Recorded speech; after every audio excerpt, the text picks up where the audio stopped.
अस्सलाम वालेकुम दोस्तों, आज मैं आपको पाकिस्तान की सैलाब सूरत हाल से आगाह करूंगी। पाकिस्तान के सूबे खैबर पख्तूनख्वा की वादी मुनव्वर में जुम्मे के रोज आने वाले सैलाब के नतीजे में कम से कम 10 पुल और दर्जनों इमारतें तबाह हुई हैं और सैकड़ों अफराद दरिया के उस पार हुए हैं और कुछ लोग तो अपनी जिंदगी की बाजी भी खो चुके। वादी मुनव्वर कागान के पहाड़ों में वाक़या है, जो पाकिस्तान का एक मशहूर सियाहती मुकाम है। यह वादी एक तूफानी सैलाब की जिद में फंस चुकी है, जिसमें खवातीन और बच्चों समेत कम से कम 15 अफराद हलाक हो गए हैं।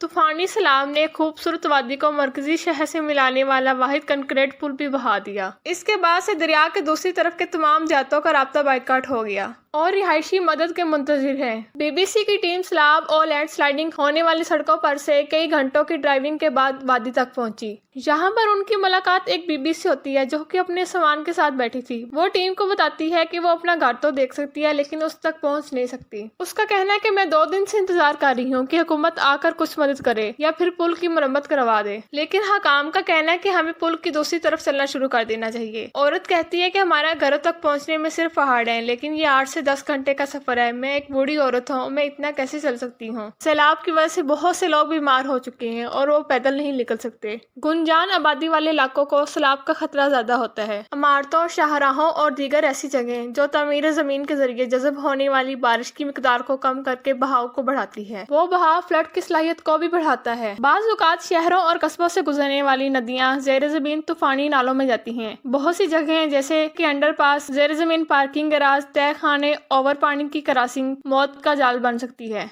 दरियाओं के करीब वाले इलाके सैलाब से खतरे में हैं और कुछ तो सैलाब की वजह से डूब चुके हैं। लोगों ने अपनी जमीनें, जायदादें, घर, मवेशी और यहाँ तक के बच्चे भी खोए हैं। 1899 में पेंसिल्वानिया से ऊपर की तरफ एक डैम टूटने से पानी का 30 से 40 फीट का बहाव आया, जिससे मिनटों में 2200 अफराद हलाक हो गए। पहाड़ और खड़ी पहाड़ियाँ पानी का एक तेज बहाव पैदा करती हैं, जिसकी वजह से नहरें तेजी से बुलंद हो जाती हैं, जो कि सैलाब का बाइस बनती हैं। अगर इलाके में गरज चमक के साथ तूफान या बारिश हो तो नदियों के साथ लोग कैंपिंग लगाना शुरू कर देते हैं, जो कि आपकी सैर तफरी को खतरनाक बना सकता है। पहाड़ी इलाकों में सिर्फ 6 इंच गहरा क्रैक भी 1 घंटे से भी कम वक्त में 10 फीट गहरे दरिया में तब्दील हो सकता है। बर्फ के जाम और बर्फ पिघलने से सैलाब आने का खतरा थोड़ा बढ़ जाता है। एक गहरा स्नो पैक बर्फ पिघलने से पैदा होने वाले बहाव को बढ़ाता है। पाकिस्तान में मानसून की तबाहकुन सैलाब सूरत हाल से मरने वालों की तादाद 1000 से तजावुज कर गई है। नेशनल डिजास्टर मैनेजमेंट अथॉरिटी का कहना है कि जून से अब तक 1033 अफराद की मौत हो गई है, जिसमें गुज़श्ता 24 घंटों के दौरान 119 अफराद हलाक हो गए हैं। इसने काबुल और दरिया सिंध के साथ साथ कुछ इलाकों में, खासतौर पर KP के नौशहरा और कालाबाग में इंतहाई ऊंचे दर्जे के सैलाब से खबरदार किया है। मुल्क के बड़े बड़े हिस्से डूब चुके हैं, खासतौर पर जनूब में बलोचिस्तान, KP के और सिंध में शदीद बारिशों का सिलसिला अभी तक जारी है। सिंध में कम से कम 347, बलोचिस्तान में 238 और KPK में 226 हलाकतें हो चुकी हैं। इस साल कुछ इलाकों में बारिश औसत से 600% ज्यादा थी। हकाम का कहना है कि इस साल के तबाहकुन सैलाब ने 33 मिलियन से ज्यादा अफराद को मुतासर किया है। हर 7 में से एक पाकिस्तानी, फसलें, मवेशी और तकरीबन 1 मिलियन घर तबाह हुए।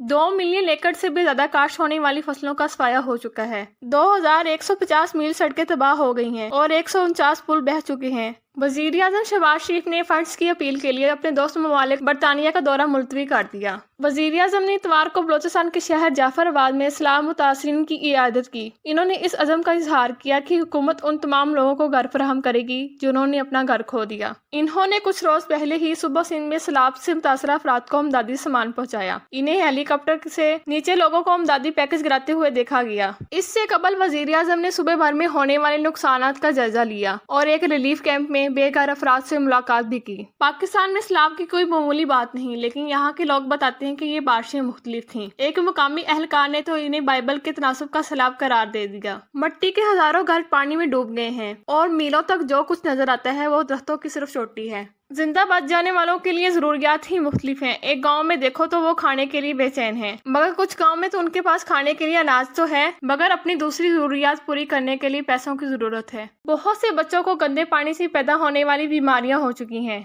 एक 12 साल लड़की का कहना है कि इसने और उसकी बहन ने 2 दिन से खाना नहीं खाया। वजीर आज़म ने कहा कि 33 मिलियन लोग सैलाब से मुतासर हुए, जो कि मुल्क की आबादी का तकरीबन 15% है। उन्होंने कहा कि इस सीजन में सैलाब से होने वाले नुकसान का मुवाजना 2010 और 11 के सैलाबों से किया जा सकता है, जो कि रिकॉर्ड पर बदतरीन है। मुल्क की हुकूमत इस तबाही के लिए मौसमियाती तब्दीलियों को जिम्मेदार ठहराती है, लेकिन मकामी हुकूमत की नाकस मनसूबा बंदी ने माजी में इन असरात को मजीद बढ़ा दिया है। अक्सर ऐसे इलाकों में बड़ी बड़ी इमारतें खड़ी की जाती हैं जहां मौसमी सैलाब का खतरा ज्यादा होता है। डैम ना बनाने की वजह से पाकिस्तान में आखिरकार सैलाब को कंट्रोल नहीं किया जा सकता। मेरी अल्लाह पाक से दुआ है कि अल्लाह पाक इन तमाम गरीबों की मदद फरमाए और पाकिस्तान को ऐसे तबाहकुन सूरत हाल से बचाए, आमीन, जो अभी भी नावाकिफ हैं। तो दोस्तों, अगर आपको ये मेरी वीडियो अच्छी लगे तो please like, share and subscribe करना मत भूलिएगा। Thanks for watching this video. अल्लाह हाफिज़।